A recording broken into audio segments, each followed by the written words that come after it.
তো আমাদেরকে ইয়ে করছে, হ্যাস্তন্যস্ত করছেই।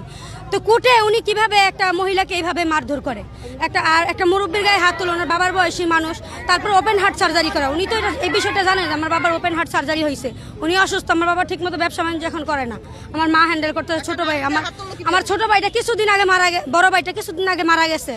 তাইলে উনি বলছে আমার ছোট ভাইরে দেখে নিবে, এখানে আমাদের থাকতে দিবে না, উচ্ছেদ করবে। আর উনি যে বললো ওনার ঘটনা 3টা থেকে 3:30, আর আমরা ইনস্ট্যান্ট একটা বিষয়ে আমরা তখন মেডিকেল ভর্তি, আমার বাবা ভাইকে নিয়ে, তখন আমরা সবাই মেডিকেল।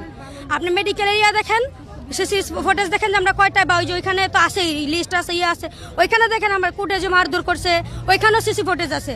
তাই উনি যে এত ভালো মানুষ সাজে, উনি এই 1.5 বছরের মধ্যে কিভাবে 7 তলা বাড়ি করে নেয়, কিভাবে 60-70 লাখ টাকা গাড়ি দিয়ে ঘুরে, উনার মানে উনি কি বুঝায় মানুষকে?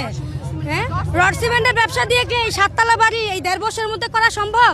আমার বাবা আজকে 35 বছর ধরে ব্যবসা করতেছে, ওনারা পারে না এত বিলাসিতা গাড়ি এত ইয়ে করতে, আর উনি আজকে এই 1.5 বছরের মধ্যে 7 তলা গাড়ি উনি মানুষের কি বুঝায়?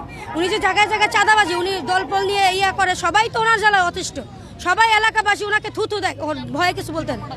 আমাদের নামে উনি মামলা করছে, আমরা ওনার গাড়ি ভাঙচুর করছি, ওনাকে মারধর করছি, কিন্তু উনি তো এটা বলছে ঠিক আছে, ওনার গাড়ি আমরা কিভাবে ভাঙচুর করি? ওনার ঘটনা 3টা থেকে 3:30, উনি বলছে আমার বাবা বলছে কুবা। আমার বাবা তো তখন অনুষ্ঠান, তখন মেডিকেল ভর্তি, আমরা একটা 20-এর মধ্যে মেডিকেল ভর্তি সবাই। আর উনি বলছে হ্যাঁ গুলি করছে, এই করছে, ওই করছে। তো গুলি কিভাবে করে? আমার ভাই কিভাবে ওকে গুলি করবো? তখন তো আমার ভাই মানে তখন মেডিকেল আমরা ভর্তি, আমার ভাইয়েরই তো হুঁশ জ্ঞান নাই, তো ও আবার কিভাবে গিয়ে ওইখানে গুলি করে?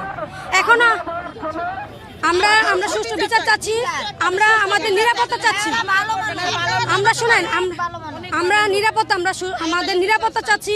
উনি যেহেতু আমাদের হুমকি দুমকি করছে, লোকজন পাঠাইছে, আয়ুব আলী, উনি বলছে এখানে আমাদের দেখে নিবে, উচ্ছেদ করবে, ওনাদের দল আসলে আমাদের থাকতে দিবে না, অনেক হুমকি দুমকি করছে।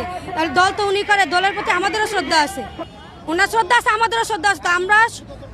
আমরা সুষ্ঠু বিচার চাই, আমাদের জানের নিরাপত্তা চাই, আর এটার আমরা ভালো মানে সঠিক বিচার আমরা